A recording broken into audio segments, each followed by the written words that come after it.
The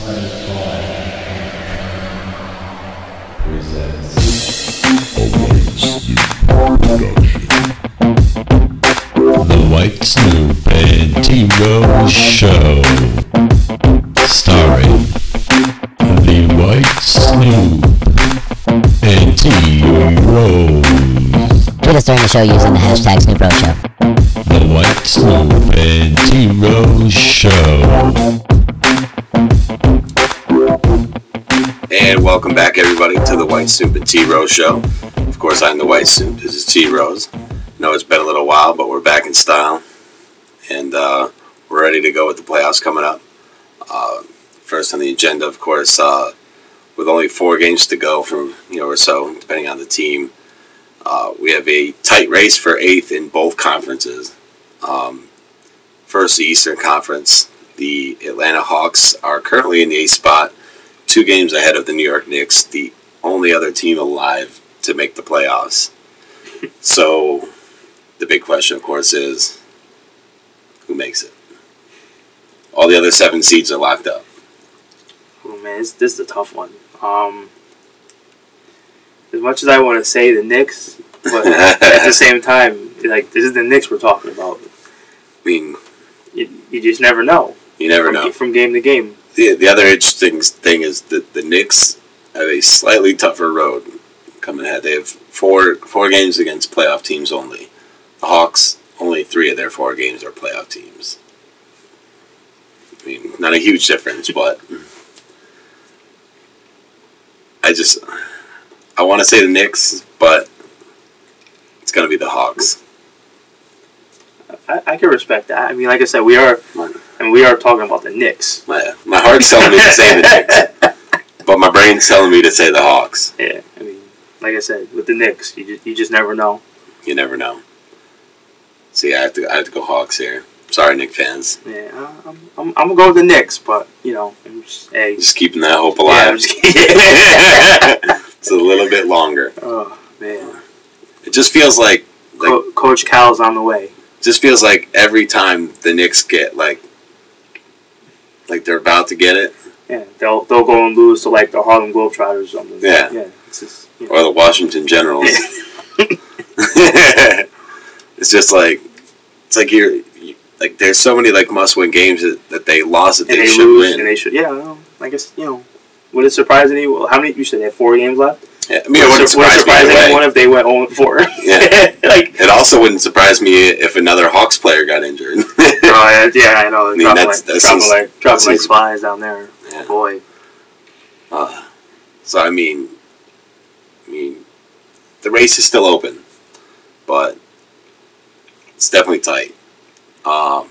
In the West, it's a little more interesting. They have the 7 and 8 seed open between 3 teams. There's 3 teams battling for 2 spots. We have the Dallas Mavericks, we have the Memphis Grizzlies, and the Phoenix Suns. They're all about to go head-to-head with each other, too. They each play both the other teams. Dallas holds the tiebreaker over both teams, and Memphis holds the tiebreaker over Phoenix. Ooh. Who's in, who's out? I gotta pick 2? 2 in, 1 out. I'm gonna go Dallas, Phoenix. Memphis is out. Yeah, I think so. That's just respectable. Basically, I'm gonna stick with what I said. I think it was in the last show when Memphis was making their way back. Remember Marc Gasol was hurt and they dropped out. Remember Marc Gasol came back. They started making the charge, and I told you they're gonna make it back in the playoffs. So I can't say Memphis is out. I'm gonna stick with it. And I'm going to stick with the Dallas Mavericks. I think the Phoenix Suns will be on the outside looking in. I can respect that. I mean, I'm only saying Phoenix. I can see like a 3-way tie where Phoenix is just heartbroken at home. Yeah, I mean, I'm saying Phoenix is, first year coach Jeff Hornacek and all those. I'd like to see them make it. But there's 2 awards that they could win at the end of the season. Yeah. So. But Dallas, they're steady. You got Dirk. He's blowing out of his mind. Dirk has been amazing. You got Carlisle. To me, still top 5 coach. Great coach. People forget about him. Great. It's amazing. They forget about the guy. He did a great job when they won that championship. Yeah. Nobody talks about it, but no, he did. No. So The other interesting part is the Warriors only game ahead in the 6th seed. Could technically still drop out. I don't see it happening. I mean, yeah, you never. I mean, if the Warriors somehow drop out of the playoffs, they'll become the biggest joke of the offseason. It's actually funny that we're talking about the Warriors because yesterday on the radio, they were actually I guess Mark Jackson's on the hot seat. Yeah, I've heard a couple different things. Obviously, there's been no talk of an extension, which is interesting. But what makes me laugh is how can the guy be on the hot seat? It's do they they make the playoffs one year and they forget where they were before he got there? I think that didn't take long. Sometimes it's these teams, they have this expectation that's not anywhere near realistic. Let me use this as an example. I had somebody the other day, and I know you're not a big fan of his, but I think you can agree with me on this. Somebody talking about Dwight Howard and the Rockets, saying, they were like, how come Dwight Howard made such a big impact in Orlando, and now he's in Houston, he's not making as big of an impact? And I was like, I actually have to highly disagree with you, because people think just because they have Dwight Howard and James Harden, all of a sudden they should be at the top of the West and talking about championships and stuff. And at the beginning of the year, I believe I said they were going to be the 5th seed. Remember? And I think they're 4. Yeah, they're 4 right now. They're 4.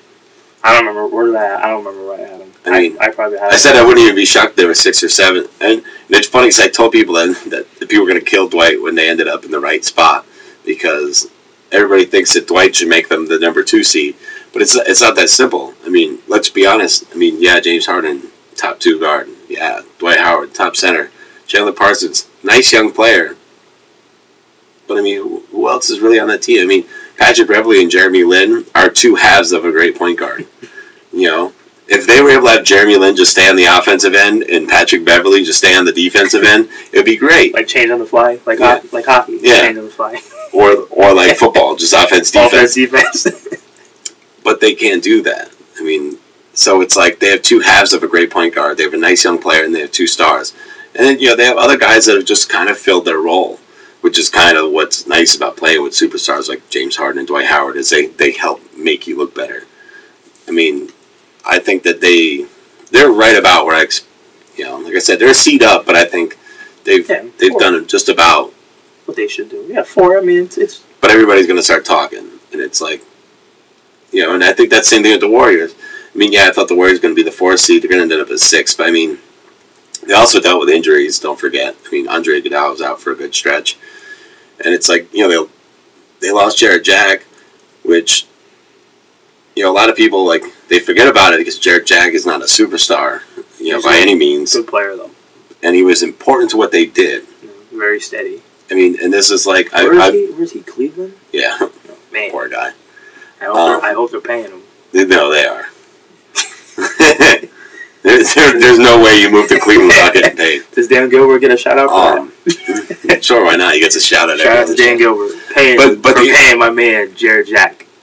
I mean, Jarrett Jack kind of does what, I don't know. I mean, we didn't talk about this on the show. We had a private conversation. I'll tell the people. At the beginning of the year, remember when the Nets, they let C.J. Watson walk and they didn't even try to keep him. Remember, I couldn't believe it. I forget. I don't think I ever mentioned that on the show, but I was kind of upset about that because he was so important to what they did. He kind of had the same role. Jarrett Jack came off the bench, but he played dominant minutes and it moved Steph Curry over to the 2 spot. And C.J. Watson kind of did the same thing. He came off the bench, moved Darren Williams over to the 2 spot. And they both had chances to play off the ball. And it was Brooklyn kind of got lucky. Sean Livingston has had a really good year. Yeah, good for him because he had that devastating. How many years ago was that? That was a while ago. Yeah. People, it was a nasty leg. Yeah, and if you're a weak stomach, don't look that up. Yeah, he was lottery, top pick, a lot of potential. Yeah. And he had that injury. I mean, he was on a bunch of teams too before that. But I mean, he's having a really good year, kind of filling in what C.J. Watson did. So that's why they don't miss C.J. Watson. It's because luckily they had the replacement. I mean, the Warriors just traded for Steve Blake. I know Steve Blake isn't as good as Jarrett Jack, but he's definitely going to help them, at least fill in that role. Because Tony Douglas, who they had, not doing it. I was waiting for Jackson to come off the bench and play backup point. Tony. I know. Before they got Steve Blake, they were going after Andre Miller. I mean, they were looking for a backup point guard. They knew they needed it, and Steve Blake will fill in that role. And like Kobe said, they're going to be lucky. They're going to be glad they have him when they walk into the postseason. But seriously, if they drop out of the playoffs, that would just. But yeah, but how could I just? How do you have Mark Jackson on the hot seat? I don't understand it. But that's what I was getting at. It's just these over expectations. Yeah, what are you, crazy? It's like people they saw them go so far last year that all of a sudden everybody thinks that they're gonna win the whole thing this year. Yeah, and it's like are they? The top three in the West or what? I mean, in any order. What's it? OKC, Spurs, OKC, and the Clippers. Are they? They're not even. They're not that good. Yeah, that's what I mean. So how can this guy... I think the Clippers aren't even... I think it's Spurs, OKC. I think OKC's... I know the Spurs are number one... They're the number one seed, the Spurs. And I don't mean to underrate them, because I think they get underrated a lot. I don't really think they get underrated. I think it's... They get forgotten I don't even think it's forgotten. I think it's just... Oh, Spurs number one. All right, there's really not much to say. Everything about the Spurs is boring. You know what I mean? Yeah, I think that's boring. They play good basketball. They get it done. They win. They win all the time. Yeah, there's nothing to talk about. I don't think you forget. I don't think you forget about them. It's just they do get forgotten and overlooked. I just the way I look at it, I was telling our boy, our favorite Spurs fan the other day. Yeah. It's like, what is there to say? There's nothing to say about them. Yeah, they're number one, and Pop at least makes for interesting TV though. Yeah, well, yeah. I love his one-word interviews. Yeah. Well. But yeah, I mean, you got those two, and then the Clippers are third. They're kind of like that unfinished version of those two teams. But everything underneath them is like, the Warriors still have work. I mean, Houston. We just talked about Houston. Can I tell you about something somebody crazy told me? Uh-oh. It's the same person actually with the whole Dwight Howard thing. Oh God. They told me this, and I thought it was really funny. And I just destroyed this idea. They told me that they believe that the Warriors are the best starting five in the NBA. Bogut, Lee, Iggy, Clay, Stephen. I'm not saying the best, but it's got to be up there. It's good. It's good. I don't know. I didn't say it wasn't good. Yeah, I'm just saying it's not the best. Yeah, I don't think it's the best. He goes, well then who's the best? I said, the champs. Right? Yeah, I mean then he's like they don't have anybody else besides the big three, and I was like I'm not saying Chalmers is great, but he does what he needs to do. He fills his role. Yeah. And I said, and then, they've plugged in Haslam Battier or Greg Oden at any point during the season, in the other spot. Greg Oden. Yeah. But I'm saying, he has started a couple of games. Sorry. It's mostly been Battier of the three. Greg But Oden. it's like, but they do their job. No, And it's like, those guys are just good enough to help the big three. And that makes them the best starting five. I know. And I was like, you can look at a couple other teams. I mean, Spurs have a really good starting five. The Clippers. Clippers isn't that bad either. It's not too shabby. How about the Thunder? Thunder's pretty good. The Warriors got to be like top 5, top 10. I'm not naming tons of teams. Yeah. I know. I'm not saying they're the best, but they're up there. But that is outrageous. I think the Warriors are about where the Pacers are, starting five-wise. They're in the same category. Okay. I was like, because I think Stephen Curry's the only one on that team that's nasty. I think they're a little more balanced than the Pacers starting five. I'm just saying on the same level. Okay. I'm just saying, like Stephen Curry's the only player on that team that's just disgusting. I mean, Stephen Curry is nasty. Yeah. Then you got... Clay's okay. He's coming along. He's good. I'm just saying, Stephen Curry's the only one that's nasty. Yeah. I think the second best player in their starting lineup is Andre Iguodala. Yeah, I agree. I would agree with that. I think Iguodala... I was saying this too. Iguodala is probably the player with the biggest gap between what he actually does for his team and where his stats show him. Yeah, I give you that. Biggest gap in the NBA. I mean, because his stats are really mediocre. I mean, what does he average? 14 points. No, last time I looked, it was it 12? Like 12, yeah. Yeah, 12 points. He probably gets like what, 4 rebounds, 6 maybe, 6, 7, maybe a steal or 2. Maybe like 4 assists. Steal or 2. Yeah, steal or 2. He might even have a portion of a block. Yeah, he'll get one. Because he probably gets like 0.6 blocks, something like that. Because he gets them every now and then. I was like, but those are not. No, Nothing jumps out the stat sheet. No. But he's one of those guys. Him off. He's one of those guys. Take him off the court and see what happens. He's one of those guys you gotta watch him play. Yeah, to really appreciate. Yeah, and I've said that all. You know, I've been an Iggy guy. Yeah. Straight through. Dude, back to his Philadelphia days. So yeah, but gotta love Iggy. Yeah. But yeah, you know, I think David Lee gets a little overrated. I mean, he's nice, but you know what it is? He's a terrible. You know what it is? I know. People love scorers. I know. The thing is, David Lee, he's, you know, like they're talking about this on the radio too. Like they're talking about this. You know, he probably gets the most boring and unnoticed 20 and 10 that you can get. Yeah. When he gets. But he doesn't really do anything else. No, I know, but it's just like, you know, like you'll watch a Warriors game and you'll be like, and then they'll have like the stat line up. David Lee at 20 and 10. What? This game? Yeah. The game that was just on? Yeah. We've been here the whole time. And then they have Andrew Bogut, who doesn't really. I mean, he helps the team. Obviously, he's good, but he's not. I mean, he's not very. He's not very reliable. He gets hurt a lot. I mean, this year he's been okay this year, right? No, he's okay. I didn't say anything bad about him. I'm just saying he's steady. He's Andrew Bogut. That's it. There are a lot worse centers you can have in the NBA, especially today. Oh, that's true. So I'd take him on my team. Well, depending on what my options are. Well, I mean, if you're the Bulls, I'm a pass. Oh yeah, well, you know what I mean. You know what I mean. If I'm the Pacers, I pass too. Yeah. But it's like, yeah. I mean, those Warriors, it's kind of like, I mean, I'm sure you watched last night, you know, Barkley kept saying it. He's like, you know, they played a Denver team that's already out of the playoffs. Like, you need to win that game because they need a game to clinch it. And it's like, come on. Yeah, the thing is, like, they're not very, you know, like you said, defensively, and you gotta look at it, they're primarily a jump shooting team. So, and you know, they could be really dangerous if they get hot. Though. Yeah, well, yeah, that's one of those things. You know how it is with all those teams. They all eventually cool off, and they need more of an interior game. Yeah, and if you can't find ways to get buckets when Clay and Steph don't have it going, because I mean, you know, like I said, David Lee would get you the quietest 20 you can get. You know, but he gets his 20 off of what those other two guys are doing. So if they don't have it going, he doesn't have it going. Andrew Bogut, on his best night at this stage of his career, is going to get you, what, 10, 12 points? If that. I'm being generous. Yeah. Just saying.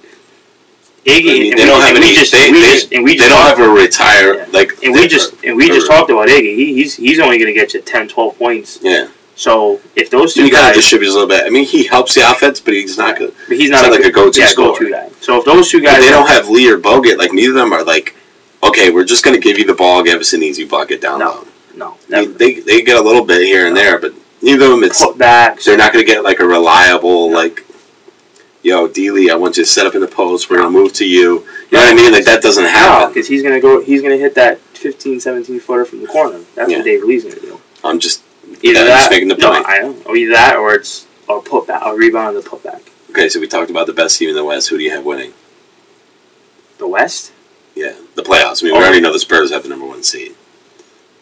Who do I have coming out of the Western Conference? Yeah. Oh, I'm gonna say OKC. I like the way Kevin Durant's playing. You know, the Westbrook dynamic. It's looking good. You know, I have to agree with you. Yeah. The only way that changes is if Westbrook gets hurt again. Yeah, obviously.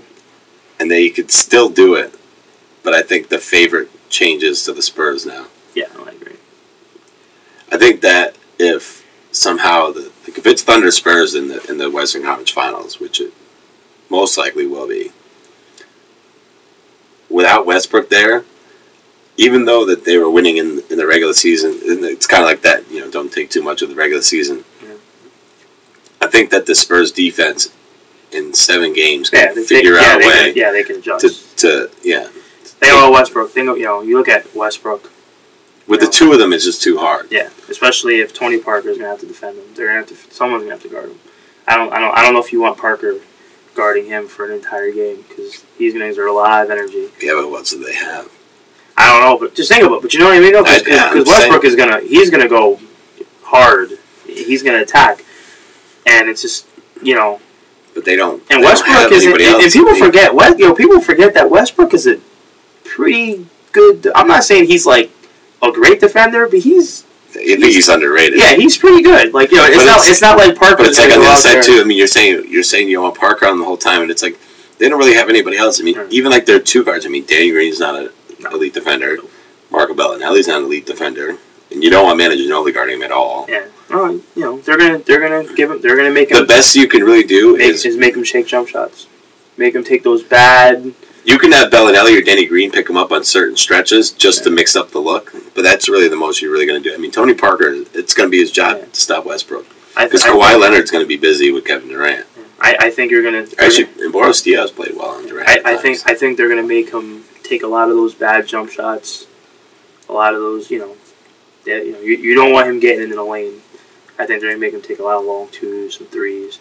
But if he gets hot, forget it. It's just pack it up and go home if he gets hot. So, and obviously, Durant's going to come out just guns a-blazing. The other thing that's going to be funny in the West when it comes to the expectations greater than the team really is when the Clippers lose in the second round. I can already hear idiots now just saying stupid things, and it's like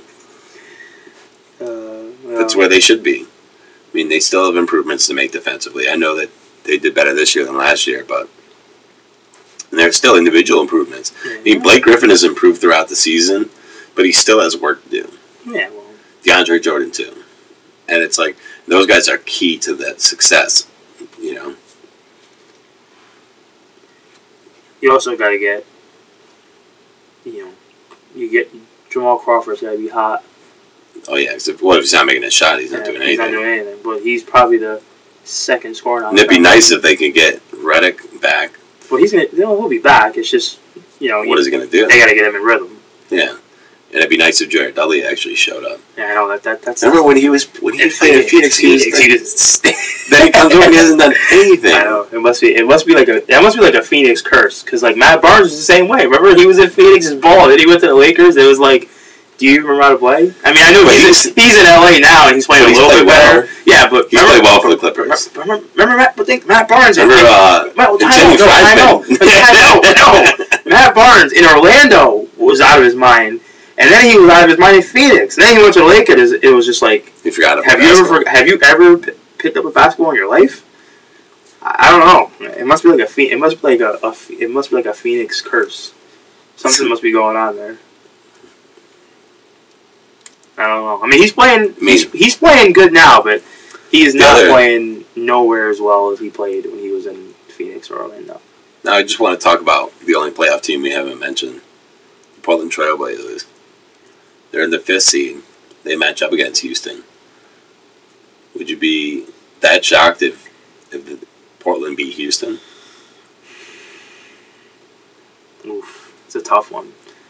Yeah, it was funny. I was listening to I forget. I think it was George Karl. He was talking about them on TV. The Trailblazers. He sees their biggest issue is depth with them. But what's Houston's biggest issue?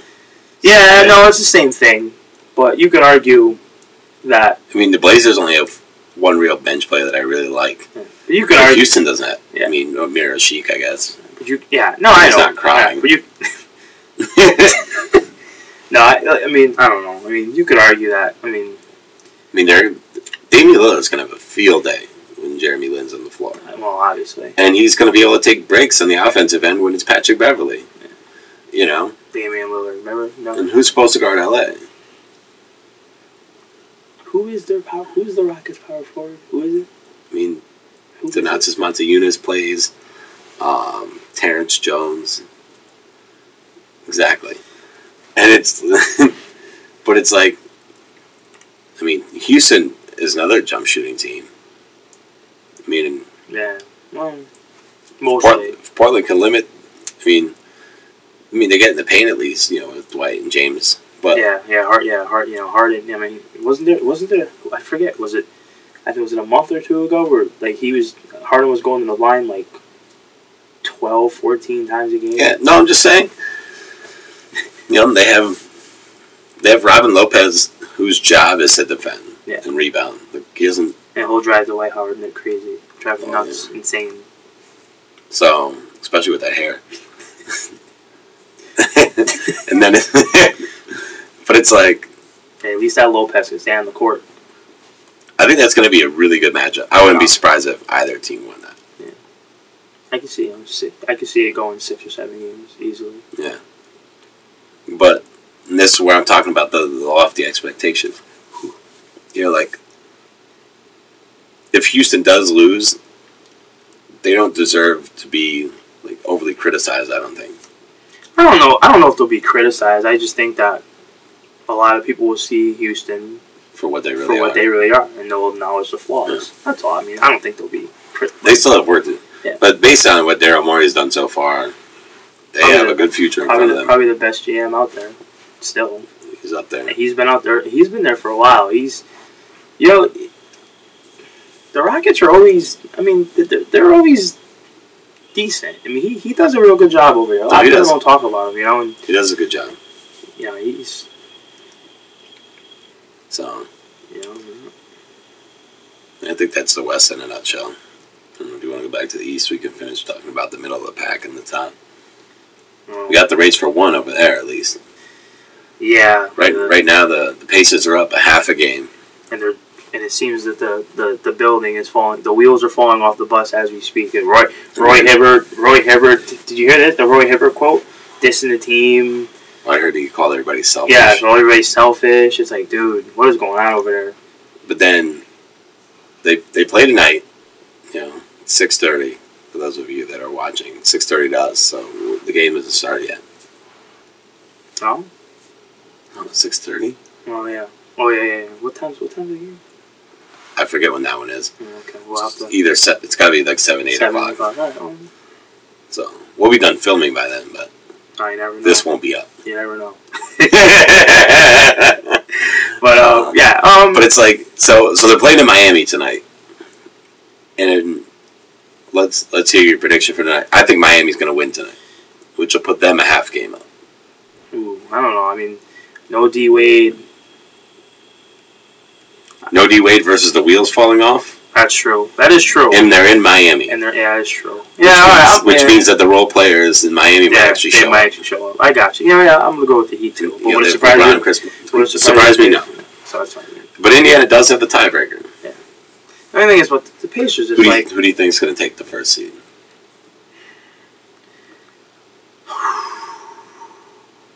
The only reason why I want to say Indiana is because I don't think we'll see Dwayne Wade play another regular season game. I don't think we'll see him. LeBron said he's playing all of them though. Yeah, why? I'm just saying. Yeah. Usually he rests one or two. Yeah. Well, I think because he knows how important home court is. I think the only thing that makes me want to say Indiana isn't even really the Dwayne Wade thing is they've won without Dwayne Wade. No, I know. What makes me think Indiana might take is just for the fact they have the tiebreaker in their head-to-head. They might end up with the same records. Yeah, okay. You can go that route too, but yeah. But I think Miami could take it. I think even though they're not saying it, I think they want it. Oh yeah, I think they do too. They're not talking about it. They're not gonna. But I think inside they want it. I think they need it. You don't think they need it? Well, Miami? No. They can win on the road. Indiana needs it. Miami just wants it. Yeah. There's a difference. All right. See, I don't think Indiana has the confidence that they can win on the road. That they have to, like, if they face Miami. I don't think Indiana's as scared in the first 2 rounds. I mean, their first round matchup is either going to be Charlotte, Washington, Atlanta, or New York. Hey, don't sleep with my Bobcats, dude. I'm just kidding. Not saying I'm messing with you. I'm not saying they're going to sweep any of those teams, but especially with the wheels falling off, they're not sweeping any of them. Yeah. My boy Al Jefferson is balling. And let me stop. No, we'll talk about them. I'm just rubbing that into who. No, I know. We'll talk. Did you see the paint, by the way? Yeah. We'll talk about the Bobcats in a minute. But I don't think the Pacers are going to sweep any of those teams. Then they're in the second round. They're going to face, either Washington, Charlotte, Toronto, Brooklyn, or Chicago. It could be any of those teams. And that's when it's going to get a little bit harder. And with the wheels falling off, they could lose to, Brooklyn especially. Chicago especially. Brooklyn could beat them. I think Toronto would beat them. I think any one of those three teams. Yeah. I think Washington or Charlotte are really the only two teams. Unless they got to get their shit together. Well, I said with the wheels falling off. With the wheels falling off, they would lose to any of those three teams. So when it's Brooklyn, Chicago, or Toronto, if the wheels falling off, they're out in the second round. Now, if they put it together, I don't understand. Like, how does it just go? Like that happen? Like, how does it happen? Well, let me finish my point, then we'll talk about that. But it's like, so let's say they get it together, though, and they get past those teams. And let's say they're all together facing Miami. I don't think that they're confident enough that they can take, because you think about it, Miami's going to win one in Indiana. So you have to win 2 games in Miami if you're the road team. And I don't think they have the confidence to do that. And I think especially in a Game 7, I don't think they're confident enough in themselves that they think that they can win it. Which is why I think they've wanted this number 1 seed so bad. The problem with the Indiana, and I've been saying this all along, and how I feel like I love Roy Hibbert. Well, Roy Hibbert is my boy. Roy Hibbert is my boy. Yeah. But it's game to game. Yeah. And I don't even think that's their only problem. But that's one of the biggest problems. I think that's one of their big problem in general, where the Roy Hibbert thing that you're mentioning falls into, and this is their big problem, is they don't have a consistent offensive game. Well, the thing is like they don't have any shooters on that team. No. And Paul George is probably their best shooter. Yeah, if I'm coaching or playing against him, he can he can take 20-footers all day. And as sad as it sounds, and you're probably about to laugh, but it's serious. Lance Stevenson might be their best distributor. Yeah, but he's day to day too. He's game to game. And that's sad. I understand. No, you're right. When you're a shooting guard that you didn't even know was going to be this good, ends up being the best distributor on your entire roster. Well, no, C.J. Watson's better, but he comes off the bench. Yeah. But it's like, listen, I hear you, dude. I hear you. You're not listen. Like, it's you bring in Evan Turner, and it's like, he hasn't done anything. I was an Evan Turner guy, but it hasn't worked out. I'm sorry, just then nothing you can do about it. But it's like they don't have anybody that can really shoot. Mm-hmm. They don't have good distribution. They actually have a terrible assist ratios. Yeah, I know that. And then it's like Roy Hibbert isn't reliable enough. I mean, David West's probably their best low post scorer. And they bring in Andrew Bynum, who was great the games he played, and he's all done. But he's had knee swelling issues again. So then they say he's out indefinitely, which means he's done. You won't see him again. So I hope they didn't make bobbleheads of Andrew Bynum in Indiana. Well, they probably just colored in the Cavs. Oh man, it's awful. I knew you were gonna make that joke. When he went there, do you think you shipped him away to Indiana? You think he mailed him there? Oh my goodness! It's probably part of the trade package. Look, if you're gonna take Andrew Bynum, you need to take the bobbleheads. Here's another one. Whoever would have thought that there'd be a year when Greg Oden played more games than Andrew Bynum? Oh. I had to do it. I was thinking about that the other day because they showed him in a highlight, and I was like, not to feed anybody more jokes than they already need, but I wonder if Greg Oden's played more than Derrick Rose yet. That's close. I would have to look that up off the show. Yeah. Oh, Derrick Rose. Oh, poor guy. But anyway, I mean, but to me, it's like you said, there's no shooting. They don't spread the floor, and I like David West, but David West there, without the floor spread, it makes it even harder. Yes, but the David West they have, and I explained this to somebody today. The David West that's on their team is not the David West that was in New Orleans. Well, yeah, all those years ago. But he also doesn't have Chris Paul setting the table for him. No, I understand that, but I'm just saying, but David West's gonna have a harder time trying to score in the block when teams are willing to collapse in the paint because there's no shooters. Yeah. No, I hear you. Yeah. So then it's like, who are you going to pass to? Yeah. So so they need to figure it out. I don't know. Because even last year in the conference finals against the Heat, Hibbert would go crazy some games, and then he would just do nothing the next game. And it's like, what do you, he does realize, it's like, can somebody bang him in the head and be like, you're playing against the same dudes that you scored 25 against 2 nights ago, dog. Can you, and do you understand? It's right. I mean, you know what I mean? It's like, how does your mindset change? Like, if I was that big and I knew that I could just dominate down low, I would want the ball. I would want the ball every fucking play, and I would go crazy. He doesn't do that. No. And against the Heat, no offense, I mean, obviously, we know that, that's what Greg Oden's job's going to be, and we don't know if he's going to be able to hold up, but, I mean, that's... Give it a try, at least. Yeah, well, no, he's going to try, but if he's not dominating and imposing his will... So I just want to say, while we're talking about the top of the East, I think that we both probably have the same answer. We both think that the Heat are probably the favorites to come out of the East, right? Yeah, yes. Okay. While we're killing the Pacers, we should throw that out. Not we're killing them, it's just a lot of... I think we're trying to make people realize... It was funny, except that at the beginning of the year, and I think you were with me when this happened, when somebody was like talking about the Pacers, and I was like, cool the Jets, man. There are a lot of... It was like December. There are a lot of people doing that. They were talking about they're going to beat the Heat and everything, and it's like, look, they're going to give them a little, some fits. They made some good roster. They made some good moves. And remember that time we were out? Who's going to come out the East, and we both quickly said the Heat, and they go, not the Pacers. And it's like, no. This is even when they first started dipping, and it's like, no, definitely not. As they dipped, it went from probably the Heat to the Heat. Like I said, it just went. I just don't understand. Like, they didn't do it that fast, though. Yeah, you make it sound like one day they were they were going to win a championship, the next day they're in the lottery. But I mean, come on. I mean, it was a slower dissension. Okay, so is that better? Yeah. I mean, I don't know. I'm sorry.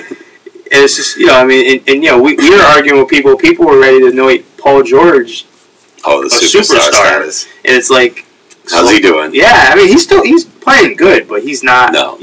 I mean, you know what I mean. No, I know exactly what you mean. He's not bald. Well, yeah, I know. He's all right. Well, he went from. Well, he's selfish, according to Roy Hibbert. Yeah. Well, he wouldn't name names. No, of course not. Yeah, I don't know. It's sad what's going on in Indiana. Right, so we both. Can we need? All right, let's stop kicking the Pacers now. Yeah. So we both got Heat Thunder. We're thinking. That's what I'm gonna say. So do the Heat three-peat or the Thunder stop them? If they play the Thunder, they win. They three-peat. It's a good because it's. What if it's the Spurs? Oof. I'm still gonna say they three-peat, but it's gonna be a little. It's gonna be a little harder. It's gonna be a little more difficult. I think it's over in 6 games either way. I think the Spurs win. I think the Spurs beat them this year. Okay. 6 like they were supposed to last year. All right. But if it's Thunder, I think the Heat win in 6. I think the Thunder get one more game than they did last time. I'll give you that. But I would say I wouldn't be surprised if the Heat beat the Spurs again. But I also wouldn't be surprised if the Thunder with Westbrook. They need Westbrook. Yeah, well, no. Without Westbrook, the Heat beat them in 5. Yeah. With Westbrook, I wouldn't be surprised. I wouldn't be completely surprised if the Thunder did beat them. Yeah. No, I wouldn't be either. The only thing is, the Heat are better at small ball than the Thunder are. Well, yeah. That's my only. Although the reason why I think the Thunder would win another game than they did last time, and it wouldn't surprise me, is because they've improved their small ball game from the last time they met in the finals, 2 years ago. So let's talk the middle of these, because there's some interesting teams in there. Who are we going to start off with? We can start at the top. Toronto's sitting in the 3rd seed right now. Yeah. Well, actually, let's mention this. Toronto's in the 3rd seed. They're also currently atop the Atlantic Division.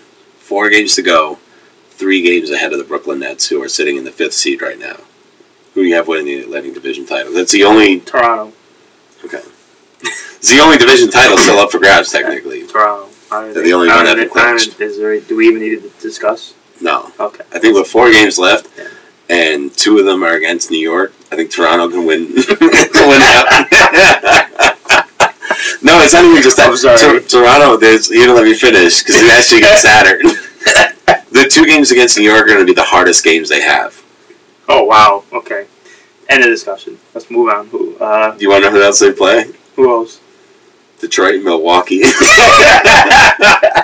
All right. And is it here end of discussion? Can we do it? Well, there's something else. Oh, there's more. Oh God. We're off the division title though. I think we all know the Raptors are about to clinch their second division title. Okay. So what else is there after that? There's two other interesting parts with Toronto.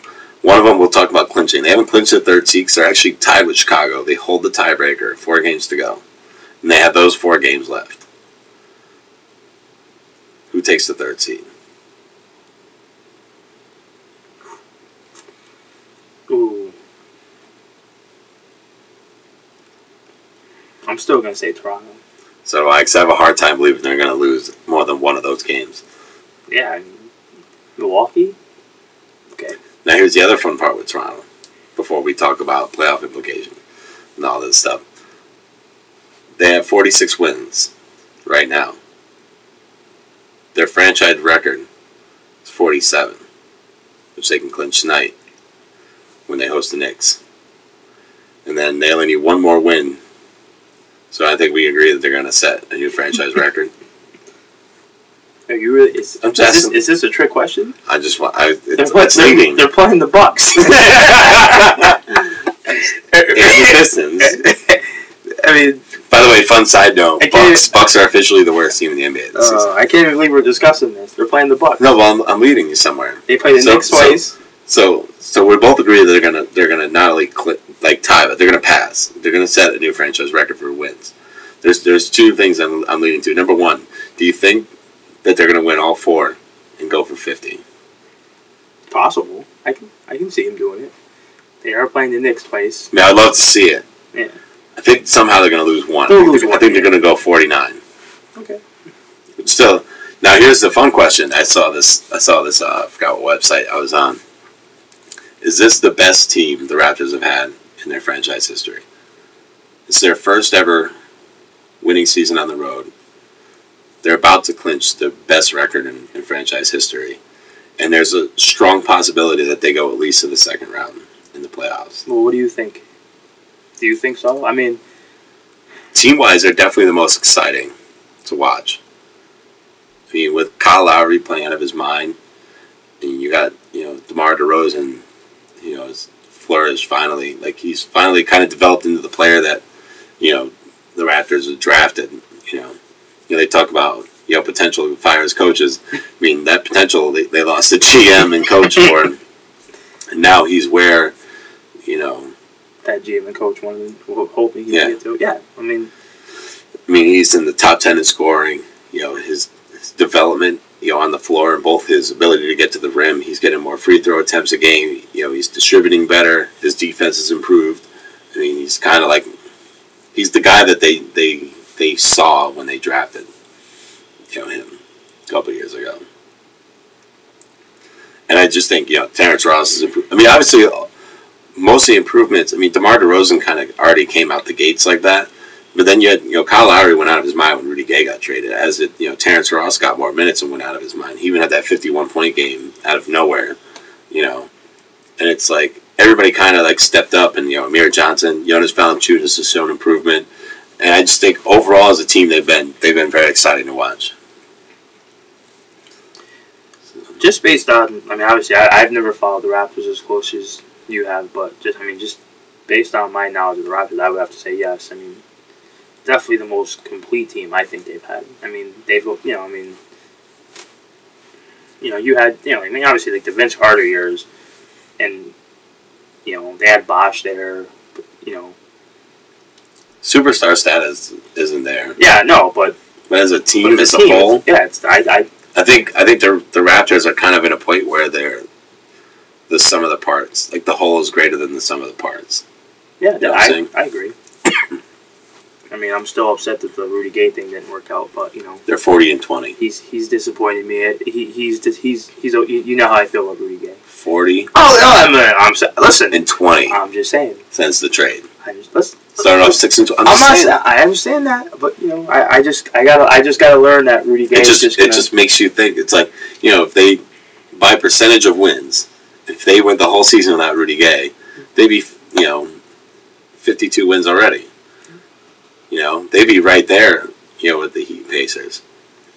And to be honest with you, the Pacers or the Raptors, just like the Bulls and the Nets, they're licking their chops, praying to God they get the Pacers in the second round with the wheels still coming off, because they can win. Yeah, there's no issues going on there. I mean, yeah. Could you imagine? The Raptors at the beginning of the season, everybody, was like, yeah, they can make the playoffs. Everybody thought I think everybody thought I was highballing by saying 6th seed, and then Rudy Gay, everything was just, they looked terrible at the beginning, and it was like, okay, looks like they're going to be in the lottery. The Rudy Gay trade happens, and everything turns around. Here they are in the 3rd seed. They're clinching the division, setting franchise records. And, if they go to the conference finals, I don't think they could beat the Heat. That'd be their ceiling. I mean, you would have to say that it was more than a successful year. Oh, yeah. I mean, many more to come. Yeah. I mean, you think about it, it's all young talent that's only going to get better. And they've already claimed that their number one goal this summer is to re-sign Kyle Lowry. So, I mean, when the new Maple Leaf CEO, I can't pronounce his last name, but we'll just call him Tim. That's his first name, and I can pronounce that. I think it's like Tim. Do you know who I'm talking about? Because they run the Maple Leafs too, and I know you watch hockey. Man. Tim, I want to say Luick or something, maybe, I don't know, Luecki, something like that. And he brought in Masai Ujiri. Their goal was to bring in a new winning culture. That's what they've done. They have their own draft pick, for this summer. Which obviously isn't going to be great because of their record. They're going to get it right around the 20 mark. But if this draft is as deep as they say, they should still get. They'll get a solid player. Another solid piece. That can play. Yeah. It's like, everything's kind of looking up for them going forward. They just need like that guy. It's like they have everything else except for, either somebody on that roster has to improve to be, or they need to get like that guy. You know what I'm saying? Honestly, I look at them and I look at the Phoenix Suns that we talked about, and they're both kind of the same. It's like two overachieving young teams that just, they just need that guy. They both, because, the Suns are kind of in that same position. Obviously, the point guard gets a lot of praise in both, Bledsoe, and Dragic, the guards, and then you look at Kyle Lowry and DeMar DeRozan, then it's like everybody else kind of stepped up, and both teams kind of overachieved. The coaches are both in, Coach of the Year, discussions. So, it could be impressive. So, next, I don't know if you have anything else. No. Well, the other interesting part is who they face. Right now, they're set to match up against Charlotte. So it's kind of between, if they're in the 3rd seed, it's going to be between Charlotte and Washington. The Nets are kind of alone in 5. So it's if the Bulls pass them somehow, then they would have to face the Nets. So it's more likely going to be Charlotte or Washington. So now you got the Bulls, where we believe probably going to end up in the 4th seed, which will give them the home court against the Nets. That's going to be a fun matchup. What a series. Whew. That's going to be the best matchup in the East. Of the first round? Yes. Yes, I agree. That's good. No, God. Who do you have coming out? That's a tough one. I think it goes 7 games. Yeah. I don't care who you pick. That's got to go 7 games. I'm going to have to go with Brooklyn, though. I actually am going to agree with you. And I love Noah. Noah's my boy. I was about to say, man, Noah's awesome this year. But if Noah doesn't get named to the All-NBA first team, it's a crime. Yeah, I agree. I just think, I just think Brooklyn, they have more. And I think that, Kevin Garnett, there's still a little bit more water. There's like this much water left in that well of youth that he's been storing. And, I think Paul Pierce is going to I think they're going to squeak it out in 7 good games. Yeah. They're going to be good games. I don't think there's going to be any blowouts in that series. Darren Williams is, Darren Williams. Your boy Joe Cool. Joe Jesus. What do they call him? Joe Jesus. Yeah, because he disappears. He comes and goes. Well, maybe he'll actually make an appearance. He'll make an appearance this time in the playoffs. Yeah, Paul Pierce has been playing really well. I almost said Miles. Mason Plumlee. Yeah. Yeah. They're going to be a tough team. Yeah. Did you see? I also want to mention this, because if he gets the top seed, and the Nets advance. Obviously, it's going to be Nets and Heat. The Nets swept for the regular season. Now, of course, none of us here, at least, I mean, I can't speak for everybody at home, but we're not thinking that that's going to translate. I think the most it's going to translate is that could be a 7-game or 2. Is the Heat are not going to just dismiss them. Like that's going to be a tough. Yeah. It's going to be a tough series for them. That's going to be 7 or the Bulls, really. Either one. I think either one. Which is the other fun part, because if you really think about it, I mean, if you're Miami and you're jockeying for this position, or Indiana, you don't even want the number 1 seed for the second round. Yeah. I mean, now if you're Indiana, remember like we were talking before, Indiana kind of needs the home court against Miami. Miami doesn't need home court against Indiana. Because I think that they're confident enough and they're able enough to just walk in Indiana and win whatever they need to win. If you're at Miami, do you want the second seed so you could face, Toronto? Because I think they'll have a lot easier time with Toronto than they would with Chicago or Brooklyn. I don't know. It's hard to say. I mean, like there's been players I've heard recently that have admitted that their coaches have made moves to drop seeds. Oh yeah, great coaches even like Greg Popovich's and stuff. Because they look ahead, they see the matchups. No, I hear you. So if you're Miami, wouldn't the second seed really be more fitting? I feel like Indiana, you just want the best seed possible. But I feel if you're Miami, that second seed would just be, screw it, we'll just beat them in Indiana. I would rather do that. You have to go through Chicago or Brooklyn. Yeah. It's possible. We'll have to see. I don't want to see Miami in the second round if I'm Toronto, but so obviously, all the Raptors fans out there, they're hoping Miami gets that number 1 seed. Yeah, we'll have to see how it all plays out. Of course, we haven't really talked about Washington or Charlotte. I mean, well, first talk about Washington. Washington is kind of about. They're right about where we kind of expected them. Yeah, didn't we both have them as like a 6-7? Yeah. We both. I mean, I thought they were going to probably end up in the most likely the 7th seed, which is right where they are. They could end up in the 6th seed. I mean, but they're about what you expected. I mean, the East kind of changed a little bit for the seed wise of where you expect these people. Yeah. But it's like, but they play well. Nene's been in and out of the lineup, which has been rough for them. Marcin Gortat's been good for them though. John Wall's had an awesome season. Finally. He's done it for a whole year. Yeah. So you could stop making fun of him now. I just said you might have to start associating that B word next to his Not name. anymore. No, finally. So thank God. Yeah, he had a really good year. So I can start picking on somebody else. Not Bradley Beal though. He's another one with a good year. Well, you know how I know you like him. Bradley Beal. I'm just saying. But yeah, no, Bradley Beal's done well. As a team, they've done. What's funny? Remember at the beginning of the season, everybody thought that they were going to fire Randy Whitman. Yeah. Now that he's gotten back on track to kind of where they expected to be. I don't see that happening. Yeah. No, I mean. So it's good they didn't pull the trigger too fast on that one. Then the other one, of course, is Charlotte. Now here's a funny thing. Nobody thought they were going to be in the playoffs. I know. And remember, we've discussed this a couple times on the show. When they hired Steve Clifford, everybody went, "Who?" Another Michael Jordan decision. I mean, that's what it looked like. It looked like another Michael Jordan. Like, what are you doing? Like, do you want to lose? And then this guy changes the entire defensive culture. Remember when they signed Al Jefferson? Me and you sat there and went, "Well, that contract looks good." He just wanted the money, and he went to Charlotte to get paid, and it was like everybody kind of wrote him off. And it's like Steve Clifford changed the defensive culture. We have always said that Al Jefferson was underrated defensively, and he has anchored this defense, which is not been elite but good, a good defense. And it's like they got Al Jefferson in the paint, and they got Kemba Walker on the outside. That's your boy. Yeah, it's a 1-2 punch offensively, and they've been successful, and everybody else kind of stepped up.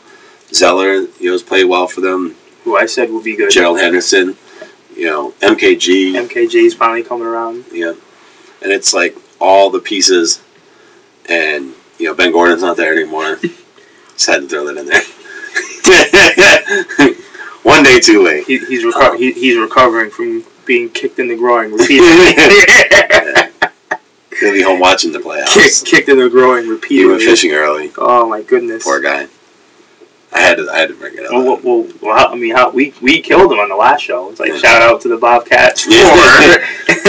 They were, because remember I said they must have heard us saying how Ben Gordon can go to a team and help. Yeah. They were like, nope, no, he's not. Not on our dime. So grimy. Anyway, but no, I mean, the Bobcats, Al Jefferson, out of his mind, you know. Yeah, they've done really well. They're gonna end up in the 6 or 7. You know, right now they're in 6, but they'll get the 6 or 7 seed. They're already locked to make the playoffs. Yeah, well, that's good. You know, they're finally starting to recover from all those poor decisions that Michael Jordan made. Adam Morrison. And we don't need to list them all. Tyrus Thomas. Stop. Is he like out of the league now? Yeah, I don't know where he is. Who else? There's more. Hold on, wait. No, stop. Let's talk about end of the season awards. So who do you have for MVP? I think this is the year they finally give it to KD. I mean, the guy's just been out of his mind. But the voters, man, they worry me. Just like, no, you know how some of that stuff goes, though. No, yeah, I know. There's always going to be idiots out there. So it should be the year he gets it.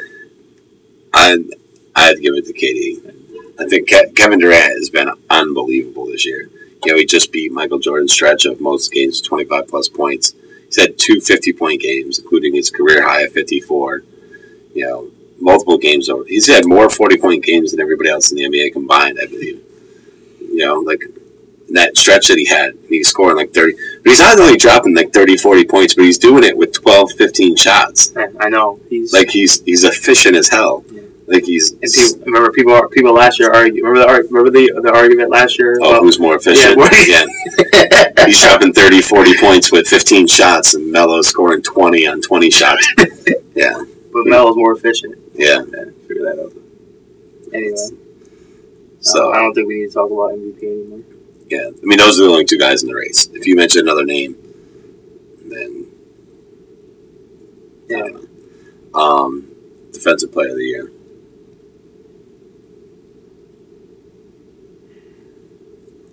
We'll go with Joakim Noah. I'm not mad at you, but I have to disagree with you. You're allowed to do that. I think you already know what I'm about to say. I feel like there's only 2 real guys in this race that I really like. Roy Hibbert is who I have to go with.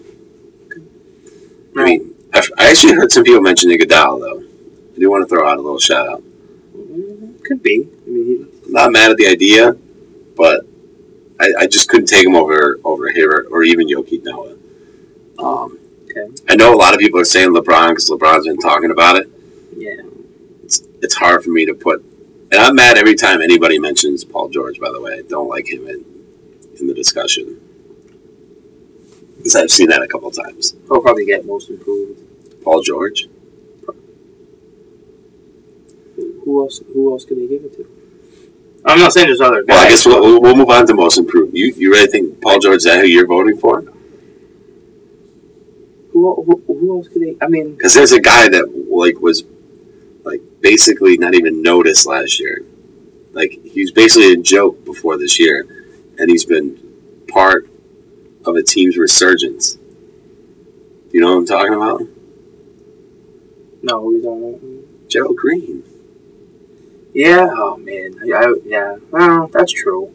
No, I hear you, but that's who I vote for. Okay. I think Paul George. I think he's gonna get it. I think even on that team, I would say Lance Stevenson showed more improvement. I mean, Paul George was good last year. Yeah. No. He's good this year. I just don't see that big of a difference. I look at a guy like Gerald Green, who was nobody, and now he's had some awesome games this year. He's been a big part of Phoenix's success. Gerald Green. Finally. They should make him enter the dunk contest every year. He is a phenomenal dunker. Yeah. I don't even know why. He's got some really good in-game dunks. They should make him enter the dunk contest. It shouldn't even be a debate. I tell you, and I hope you agree with what I'm about to say. Somebody actually asked me. They said, who do you think is a better in-game dunker in their prime, Gerald Green or Vince Carter. I was like, Vince Carter, no question. Gerald Green is the best in-game dunker right now, but Vince Carter is the best dunker in-game of all time. He's done some dunks in games that belong in contests. I don't think you can top Vince Carter. But, so yes, that's most improved. Who's your sixth man?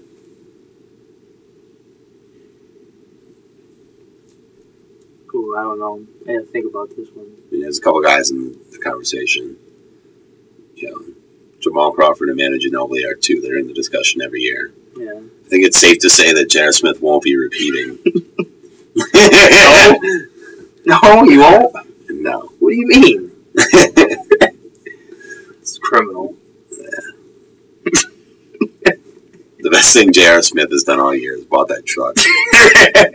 I was gonna let you mention it this time. I was holding it. I was like, hopefully he says something. Yeah. So yeah, Manu, Jamal Crawford.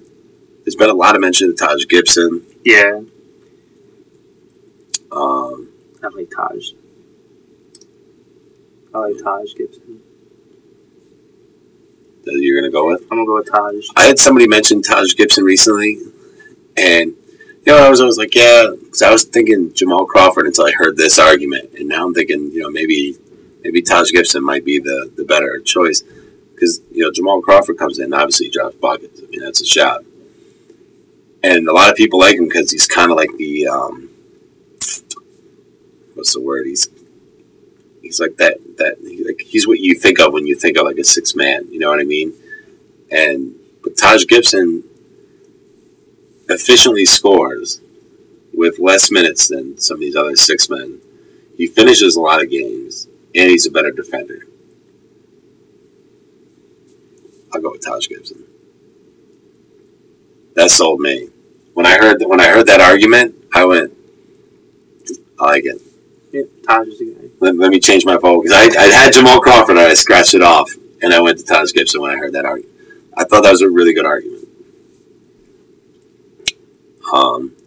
Then, of course, in my opinion, the hardest award, Coach of the Year. Oh, yeah, this is hard. This is very hard.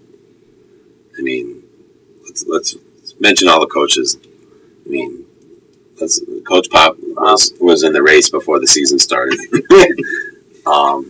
gonna just change Tom Thibodeau was in the race, and then Derrick Rose went down, and then they traded Luol Deng, and it just gave him more votes. The Phoenix story. Yeah, Hornacek. Hornacek's in the race. With Toronto's improvement, you have to put Dwayne Casey in the race. Steve Clifford. That was my next one with Bob. The Bobcats played so well. I mean, with the Clippers, have made improvements. Now Doc Rivers needs at least some mention. I feel like I'm missing somebody too. It's just. Are we? I mean, those are the top. The top. Some other this is who I was thinking. Because I remember I was telling you this in a conversation. I think it was actually on the last show. I hate that nobody gives Eric Spoelstra some love. Yeah, I know. Well, no, we both talked about it. Yeah. No. I'm just saying, because, with his, managing the Dwayne Wade situation, and keeping these guys on track, to their fourth straight road to the finals, and they actually look like they're going to do it. You know what I mean? That's not an easy task. And the coach is the one in charge of keeping these guys alive. Eric Spoelstra deserves some love for Coach of the Year. Now, who would I vote for out of those six names? Because those are only six names I think are. I'm not saying they're the only good coaches. They're the only ones that have the Coach of the Year, I think, candidates. I mean, we both like Rick Carlisle. We both like Kevin McHale. There's some other good coaches out there.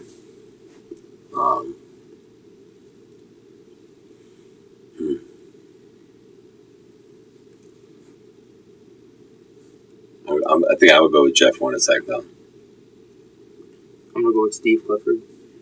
The nameless wonder at the beginning of the year. The nameless wonder. I like it. At the beginning of the year, he was, who? Yeah, I like it, though. But I even had somebody like Like, I know some people that vote for Pop, and like their argument was, think about how hard it is to keep. Yeah, they're always good. Pop pretty much deserves it every year. Yeah. And it's like, no, but to keep the guys on track after the devastating loss.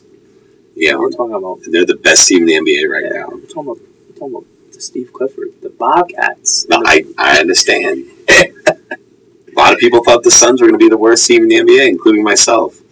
Who did I pick? Philly? Did I pick Philly? You were wrong, though. Yeah, I know. Hey. I was right when I said Philly was going to be second worst. I just didn't think it was going to be to the Bucks. The Bucks. 26 games in a row. The Philly lost. The Sixers lost 26 games in a row. Who broke the streak? They beat the Pistons by like 30. Not even they just beat them. They won by 30. Oh, boy. Shout out to our boy who thought the Pistons were going to be really good. Oh, yeah, by the way, special shout out. You just reminded me. The Pistons and the Celtics not in the playoffs. That's why we haven't talked about them. The Timberwolves not in, and the Kings all not in the playoffs. Oh, he did say that, didn't he? Oh my goodness, he's been on that King ride. And Kevin Love is not winning the MVP award. No, he's not even going to get votes, and neither is Melo. Not even if they make the playoffs. Oh God. So, and Kevin Love is not better than Kevin Durant. Oh God, stop. Wasn't that was that an argument? It's not an argument. It's something stupid that he said. There's a difference. So I think it's safe. He texted me a little while ago. I should tell him that he's getting love and honorable mention on the show. It's safe to say the two Mikes are getting fired this summer, D'Antoni and Woodson. I think they're both fired. How many coaches? Are the Lakers going to break the record for paying the most coaches at once? Well, they can't be paying Mike Brown if he's working in Cleveland, right? He could be. I don't know. So Mike Brown's getting 2 paychecks. Yeah. Who's better than him? And who did he get amnestied?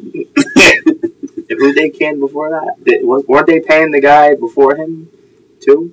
See, we gotta go back. That's film. That's not. Oh, okay, yeah. Okay, we got It's like, but I think this is the last year they owe Brown because what did he sign on? Yeah, they'll still owe D'Antoni. Yeah, so I'll pay D'Antoni and whoever they get. Yeah, but yeah, D'Antoni, I think as good as gone. Kobe doesn't want it there. And what did he get? And if they decide to keep Powell somehow. And what did he sign? Like Kobe? D'Antoni. Well, I don't know. It was a 4-year thing. So yeah, so this is the second year. So 2 years. Oh boy, unbelievable. Yeah. Kobe ain't playing for him. He already said it. I think he's as good as gone. And if they decide to bring back Powell doesn't want to play for him either. It's unbelievable. Should we give the high five award to Kupchak already? Just give it to him now? No, that's too early. soon. No. There's still 8 more months for Dan Gilbert to do something. Well, he's or James Dolan. You can never count those guys out. Even Donald Sterling. It's unbelievable. He could destroy everything he has. It's just unbelievable. It's just you're bringing this coach, run Dwight Howard out of town. Not that I don't think he wanted to be there anyway. Yeah. So you run him out of town, and your superstar doesn't like him. The next best player doesn't like him. It's like I still don't understand how Mike Brown got the job in the first place when they had the perfect replacement sitting on the bench next to Phil. I know. Brian Shaw should have had that job from day one. So shouldn't I give him the high five? That should just default him to getting the award. He's got to be in the top running just for that. Well, no, because he messed up twice, like 2 times in a row. He screwed up. Yeah, but you didn't give away #1 picks that round protected. That's true. The Lakers don't have #1 picks to give up. So, and that's about it for the show, right? Yeah, talked about everybody down the stretch, kind of. Of course, we're going to be back, during the postseason. Yeah. Well, we got to come back next week. We got to make our first round predictions once they're actually locked into position. All right. We'll talk winners games, and then in between rounds we'll have to come back and we'll make more predictions. We'll make fun of the Knicks. What are you looking forward to about the playoffs? You already know what I'm looking forward to. Well, I'm not. Well, my playoff pet peeve in the NBA. Well, the number one thing I'm looking forward to is watching some good basketball. Yeah. No, NBA. This is when this is when the officials come into the spotlight in the NBA and it come these playoff games. They lose their minds. I don't know. I mean, we talked about. I mean, how some of those guys were still employed is just ridiculous. Yeah. There's less than a week in the season, so. Yeah, but you know your boy's working in the playoffs. He's the best guy they got. Your boy, Joey Crawford. Yeah, he's the best. Shout out to JC. Yeah. Hopefully he'll do another dance for us in the playoffs. So, oh god. So the final thing we want to do before we get out of here, though, we want to shout out the UConn Huskies, the men and women, both winning their Division I championships earlier this week. Of course, they met on Monday, women on Tuesday. Women we kind of saw coming from a mile away. Yeah. You know, they won the battle of the unbeatens, 40-0. The men, 7 seed. Yeah. Kind of unexpected. You know, Shabazz Napier won they called it, the MOP? Yeah. The MOP Award? Yeah. The Shawn Williams Trophy. That's what I was going to say. Mops. What do they call it? Most Outstanding Player. Yeah. Yeah, congratulations to both. You know, of course, we're from Connecticut, so goes without saying that Connecticut rocks. Right? Yeah, we own college basketball as of right now. We own basketball in general. Between our show and the UConn Huskies. Yeah. Undefeated in championship games. That's pretty ridiculous. Combined, 13-0? Men 4, women 9. Nice.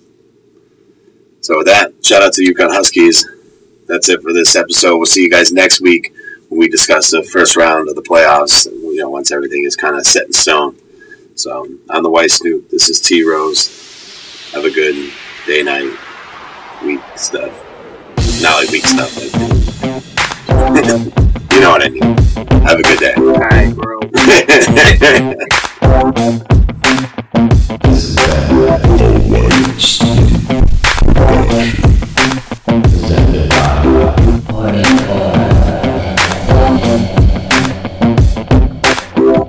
The White Snoop and T-Rose Show.